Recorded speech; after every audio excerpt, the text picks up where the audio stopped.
আসসালামু আলাইকুম। আমি সোহাগ স্প্যানার থেকে বলছি। আশা করি সবাই ভালো আছেন। আর আমার সামনে যে বাইকটা দেখছেন এটা হচ্ছে হিরো কারিশমা এক্স এমআর।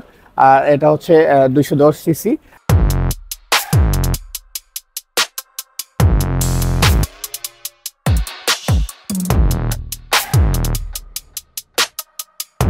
এই বাইকটার আজকে আমরা হচ্ছে একটা রেগুলার সার্ভিস করব। বাইকটা যেহেতু নতুন, সেক্ষেত্রে নতুন হওয়ার ফলে অনেক নাট বোল্ট লুজ থাকে, গাড়িটাতে কিছু ভাইব্রেশন থাকে। সো এবং মুভিংয়েবল যে পার্টসগুলো আছে সেটা আমরা গ্রিস করব আজকে। মূলত কিভাবে এটা কিট খুলতে হয়, কিভাবে এটা সিট খুলতে হয়, কিভাবে আপনি কোন কাজটা করবেন, সেগুলো আজকে আমরা আমাদের ভিডিওতে দেখানোর চেষ্টা করব। তো আপনারা ভিডিওটা দেখতে থাকবেন। আর হচ্ছে ইঞ্জিন অয়েল কোনটা ব্যবহার করতে বলেছে, এটাতে অকটেন ব্যবহার করা যাবে না পেট্রোল ব্যবহার করা যাবে, সেটা কিন্তু কোম্পানি খুব নির্দিষ্টভাবে বলে দিয়েছে যে এটাতে শুধুমাত্র অকটেন ব্যবহার করতে হবে, এটাতে পেট্রোল ব্যবহার করা যাবে না। এখানে একদম স্পেসিফিকভাবে ব্যবহার বলে দিয়েছে। এবং এটাতে ফুল সিনথেটিক ইঞ্জিন অয়েল ব্যবহার করতে বলেছে।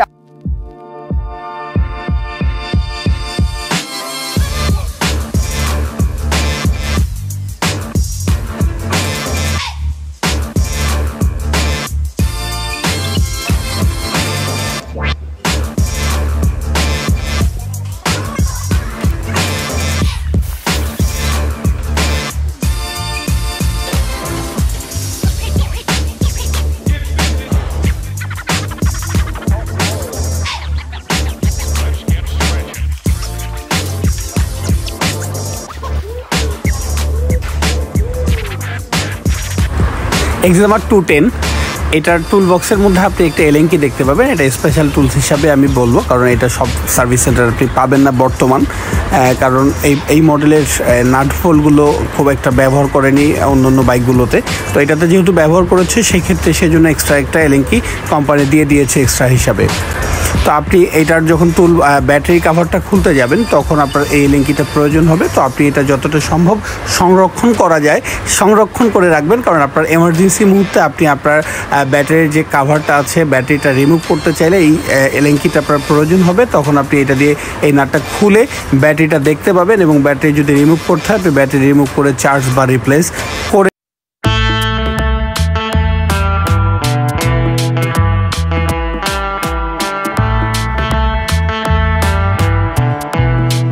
এই বাইকটার আসলে কাজ যে করবেন, যে টেকনিশিয়ানরা কাজ করে বেশ মজা পাবেন। গাড়িটা বেশ খোলামেলা করেছে, দেখতে যেমন খোলামেলা, কাজ করতে ওইরকম কমফোর্টটা পাবেন। আসলে কিটগুলো খুব ইজিলি খুলতে পারবেন।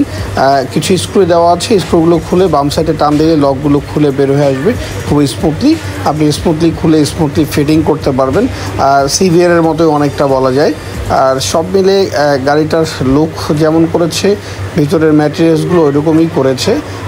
আমার কাছে মনে হয় কিট খোলা নিয়ে আপনারা বড় কোনো বিভ্রান্তির মধ্যে পড়বেন না আশা করি, কারণ আমাদের বাংলাদেশে কিট সহ যে বাইকগুলো আছে বিদ্যমান, সেটা আপনারা দীর্ঘদিন যাবৎ কাজ করে আসছেন বা করছেন।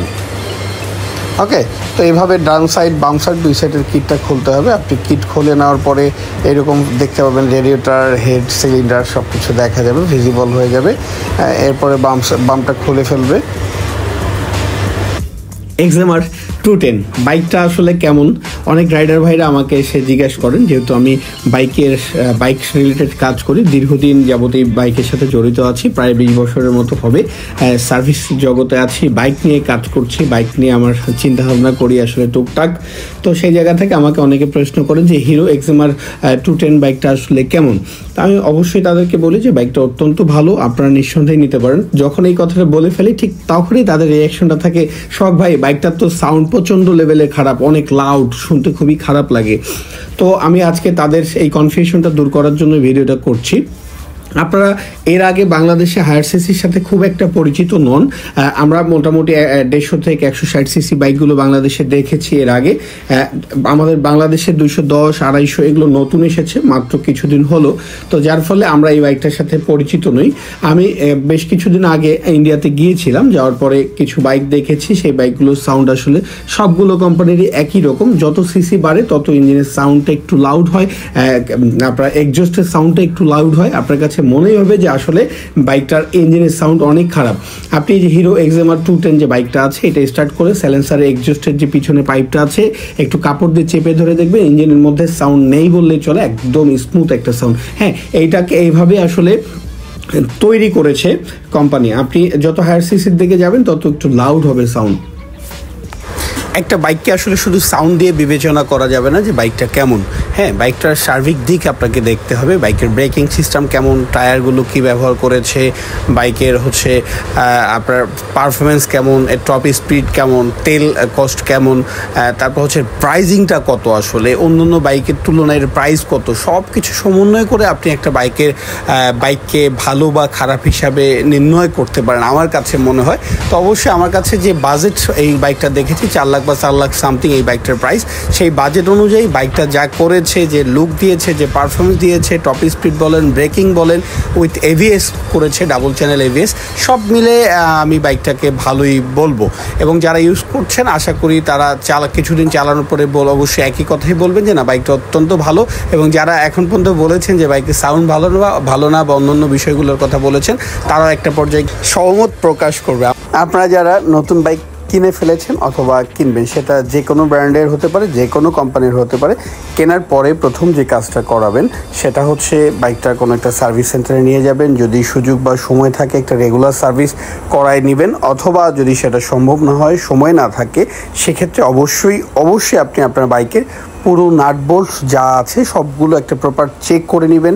চেন অ্যাডজাস্টমেন্টটা দেখে নেবেন, বললেস আর ফ্রি আছে কিনা চেক করায় নেবেন, ইঞ্জিন অয়েল লেভেলটা চেক করায় নেবেন এবং time to time engine oil change করায় নেবেন। পাশাপাশি যেটা করবেন, আপনি ব্রেকিং পিরিয়ডটা খুব ভালোভাবে মেনটেনেন্স করবেন।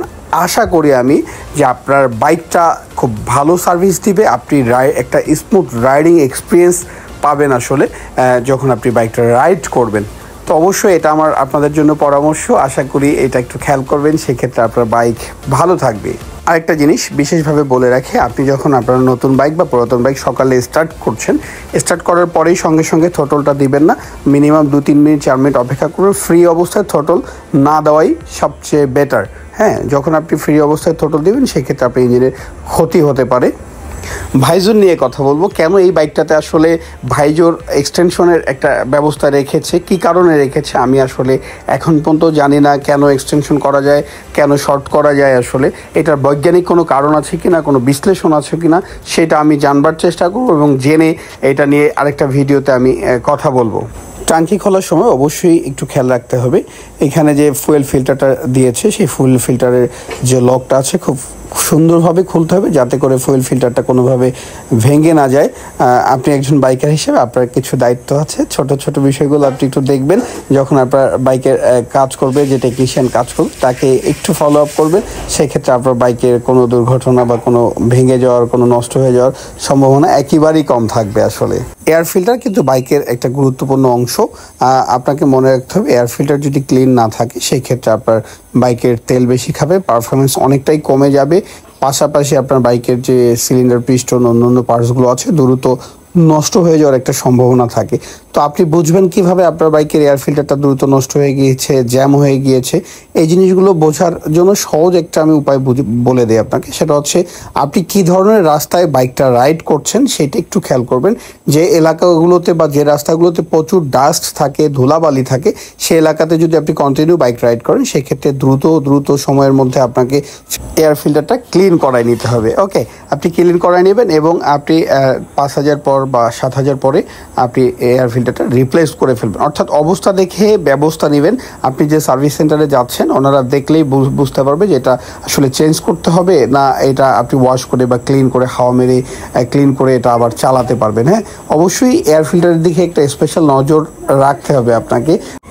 অনেক কথা হলো, ভালো থাকবেন, সুস্থ থাকবেন, সুন্দর থাকবেন, ট্রাফিক আইন মেনে চলবেন। আমার এই ভিডিও দেখে যদি বিন্দু পরিমাণ আপনাদের ভালো লাগে, কোনো ইনফরমেশন আপনি এই ভিডিও থেকে পেয়ে যান, অবশ্যই আমার চ্যানেলটাকে লাইক কমেন্ট ও সাবস্ক্রাইব করে রাখবেন, যাতে করে এই ধরনের অন্য ভিডিও আপনি পেতে পারেন এবং আমি এই ভিডিওগুলো বানিয়ে আরও উৎসাহিত হতে পারি। আসলে ধন্যবাদ সবাইকে।